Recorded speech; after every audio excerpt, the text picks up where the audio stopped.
Salute to God, the Most High, and one time, yeah, and I got to give it up to my sister J Stars, the gifted family, the Uncut squad, and we got to give God his two salutes. We jumping right into this, you know what I mean?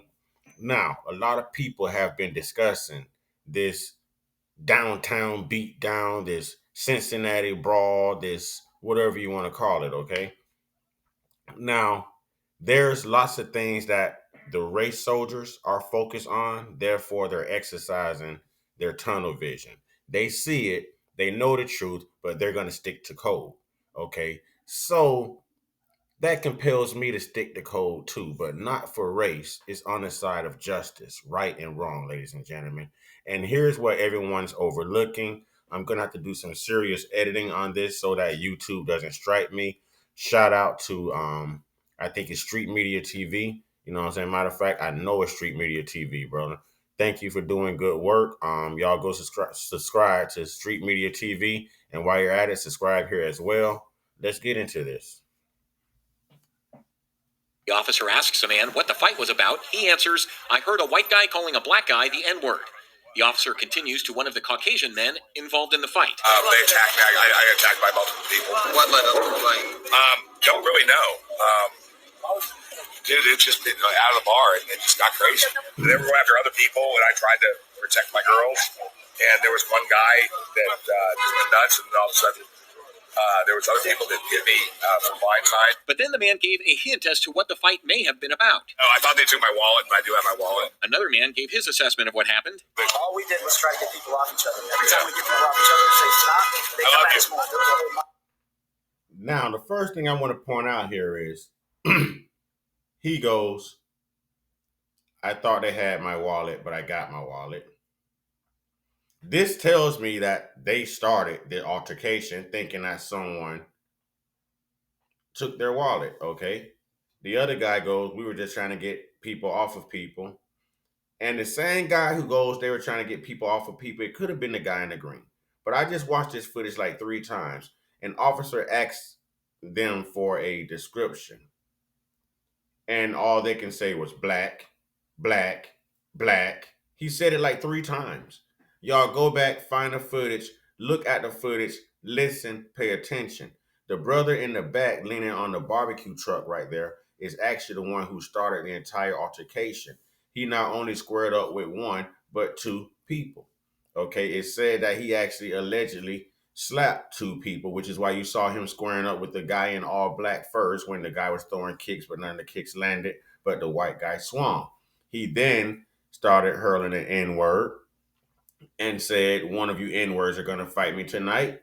You saw the brother right here in the black shirt, and you saw another black brother separating him and the guy in the red and black.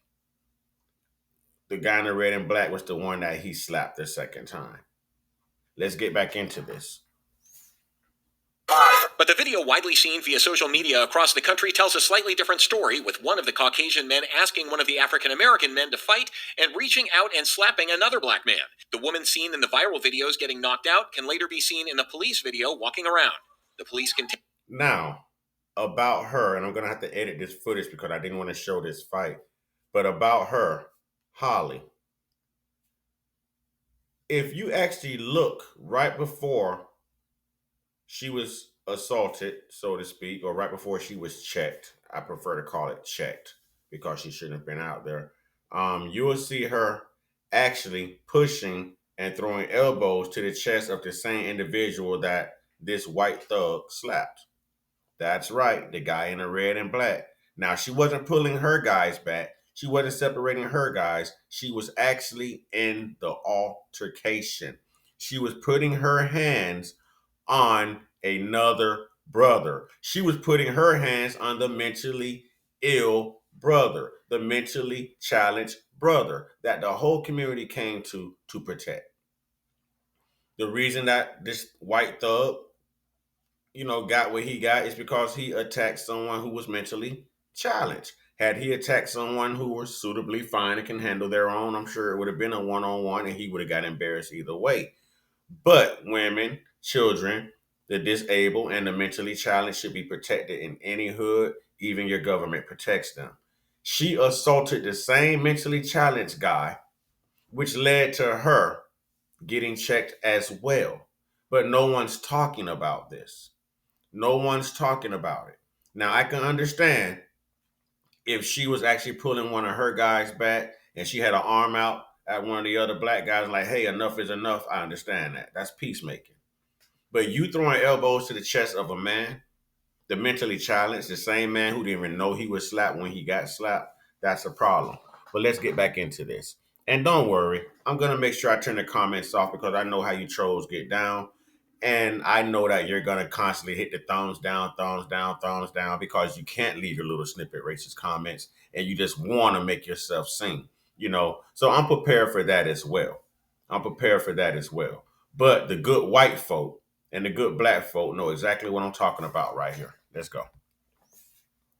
Continued gathering information. Do you have a description that would be helpful outside of the video? Okay. Black, There's a lot there. Yeah. They all threw it in on the white coat. One of the men shows the officer pictures he took from the... Do you have a description? What did he say? Black. So you're telling me this wasn't racially motivated? And then you have the city of Cincinnati locking up nothing but black people when allegedly they started. If you look in the guy's hand right there leaning on the barbecue, he's got an open beer in his hand. Right there in front of the police. Curbside drinking, public intoxication, whatever. This is a guy that can't control his alcohol. These are one of the guys who drink and start bar fights or start hurling racial slurs and just gets mad and angry and someone has to chin check him. He sleeps it off, wakes up the next day, eat, drink, repeat, Fight. Obviously, I was fighting for my life to get out of there, and then I started taking pictures of everybody else around. Well, the one black witness police interviewed in the video... How are you fighting for your life, but you have time to take pictures? I mean, you out here doing photo ops. You got pictures of everything and everybody. The brother got pictures of all the cars that came through that was hooked up with the loud music and the rims. He got pictures of everybody who was just walking by, the passerbys, the bystanders. He got pictures of the original victims that they're calling the assailants. Man, this is crazy. This is crazy. He was running for his life, but he got time to flick it up.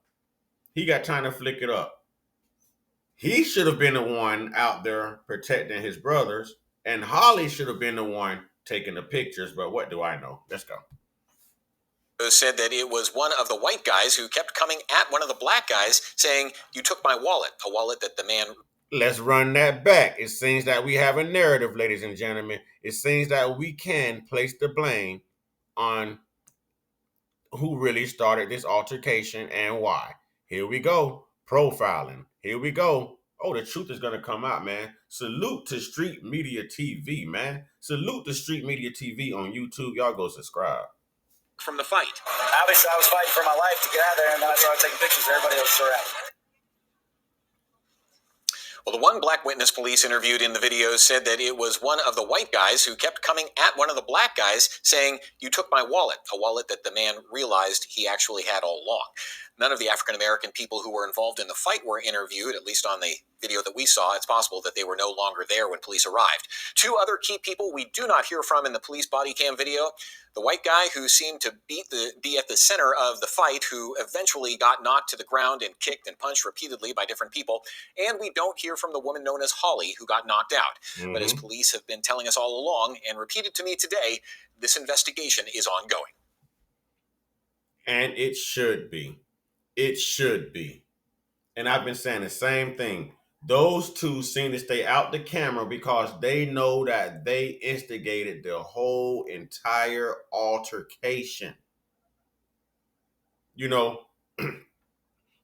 There's no one that I know that's going to get away with something and then go back to the scene of the crime, talk to the police, and play witness. They didn't even want to make a report. None of them wanted to file a report. If you've been wrongfully beaten, if it was racially motivated and this was a group of thugs and you innocently came out of a bar and got jumped, why wouldn't you file a report? The guy's talking about his expensive glasses. I'm going to file a report just so I don't have to pay for those expensive glasses again. You know what I mean? I mean, there were so many different instances here in which things should have gone the other way on their behalf if they were actually innocent.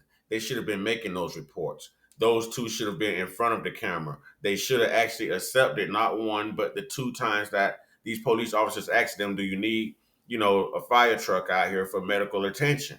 You know what I mean? It was no, no, and no. And then you give a description, it's black. But we got the whole world turned upside down because mainstream media wants to paint the narrative that it's the black folks. It's not us. It was actually you. Actually, you. And that's to the white race soldiers. To the good white folk, I know y'all understand me. I don't even have to get into the politics and be like, hey, I got white friends. It's cliche.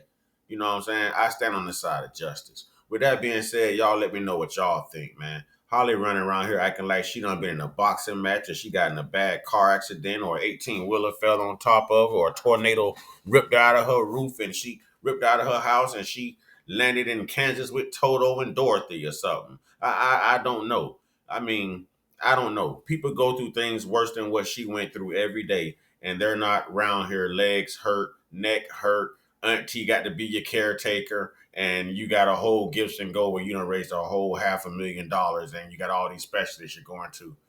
People take butt whoopings every day and recover. That's my take on this. I know y'all not gonna like this, but who cares?